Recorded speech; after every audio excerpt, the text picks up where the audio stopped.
नमस्कार, हमारे आज के इस वीडियो में आप सभी का स्वागत है। मैं हूं अजय चौहान। मेरे हाथ में भविष्य पुराण है और इसका भाग 2 है।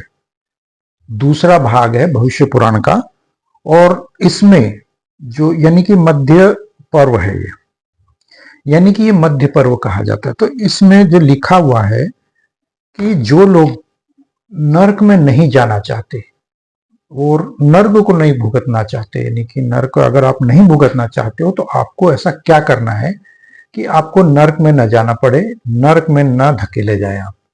तो यहां पर स्पष्ट लिखा है कि सर्वप्रथम तो ब्राह्मण का सम्मान करना होगा, उसको सम्मान देना होगा और उसका आदर सम्मान करने के साथ साथ उसको महत्व भी देना होगा और धर्म को स्थापित करने के लिए ब्राह्मण की सेवा भी करनी होगी।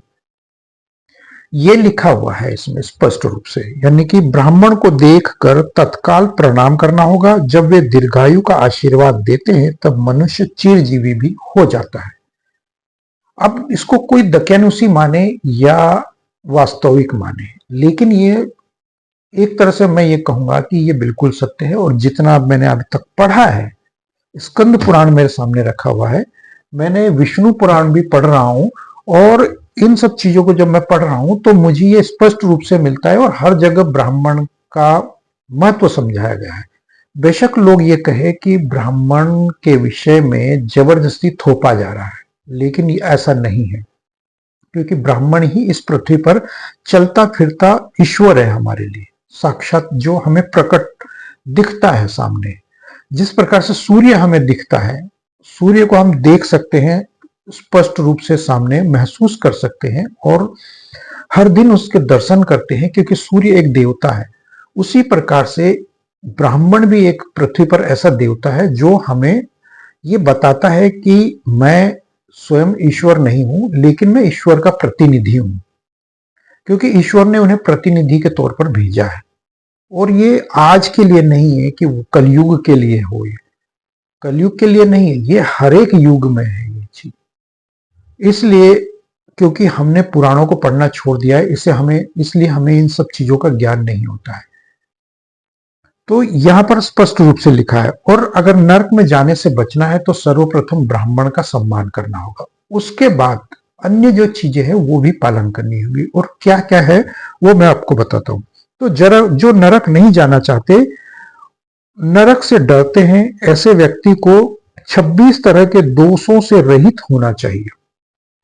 यानी ये कहा गया है कि करीब 26 तरह के ऐसे दोष हैं जिनसे बचना होगा। यदि नरक नहीं जाना चाहते तो कुछ ऐसे कर्म हैं आपके जो करने होंगे आपको, और 26 तरह के ऐसे दोष जो लगते हैं जिनके कारण हमें नरक भुगतना पड़ता है, उनसे बचना होगा। और वो क्या है, उनकी लिस्ट में आपको बताता हूं। तो सबसे पहले तो त्याग द्वारा तीर्थ करना चाहिए।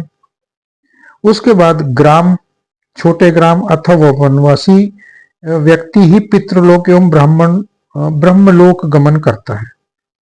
त्याग द्वारा तीर्थ का महत्व बताया गया है। तीर्थ में जाकर आपको कई चीजें त्याग करनी चाहिए, जैसे आपको अपनी प्रवृत्ति को वहां त्यागना होगा, हल्का फुल्का जो आप सक्षम है तो वहां दान दक्षिणा देनी होगी, वहां के तीर्थ का सम्मान करना होगा, वहां पर आपको ध्यान मेडिटेशन ये सब चीजें वहां पर थोड़ा बहुत अप्लाई करना होगा।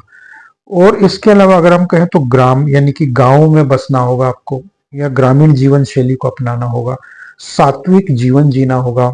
इसके अलावा छोटे ग्राम अथवा वनवासी व्यक्ति ही पितृलोक एवं ब्रह्मलोक गमन करता है। यानी छोटे गांव में बसने वाला व्यक्ति जो सनातन धर्म को अच्छे से पालन कर सकता है।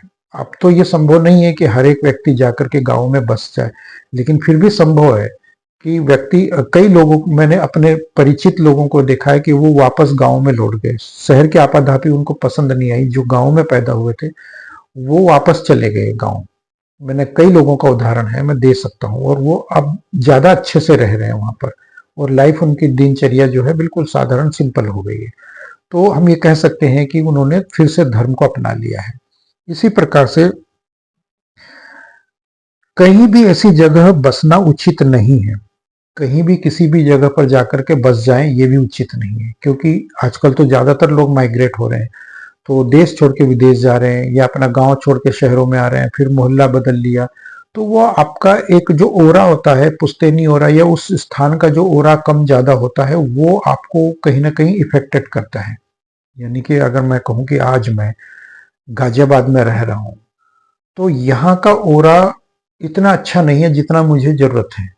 यदि मैं दिल्ली शहर में जाकर के बस जाऊं, तो वो वहां का शहर ओरा और भी ज्यादा खराब है। यदि मैं कहूं कि मथुरा नगरी में जाकर के बस जाऊं, तो हो सकता है कि वहां का ओरा मुझे असर करे और थोड़ा सा मैं मानसिक संतुलन ठीक रख लूं। या उज्जैन शहर में जाकर के बस जाऊं, या मैं कहूं कि राजस्थान के किसी शहर में जाके बस जाऊं, राजस्थान के किसी गांव में जाकर के बस जाऊं, तो हर एक स्थान का, या दक्षिण भारत में चला जाऊं तो वहां का ओरा, हालांकि आजकल तो पृथ्वी का अपना ओरा जो है वो बहुत कमजोर पड़ने लगा है।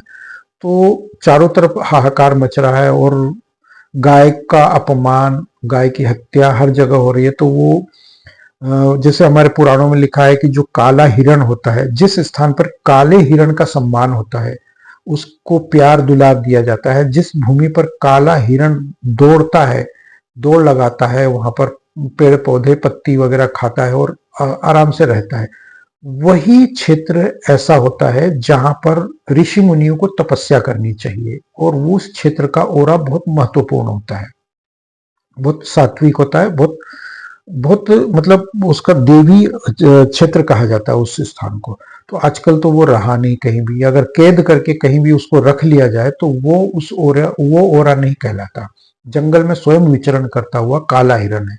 इसीलिए हम देखते हैं कि राजस्थान के कई जैसे वो जो काले हिरण का जो केस चल रहा था या जो है, तो वो काले हिरण को लेकर के इतने सचेत क्यों है, वो उतने जागरूक क्यों है? इसीलिए है क्योंकि वो धर्म से जुड़े हुए लोग हैं। आज बेशक लोग नहीं जानते हैं।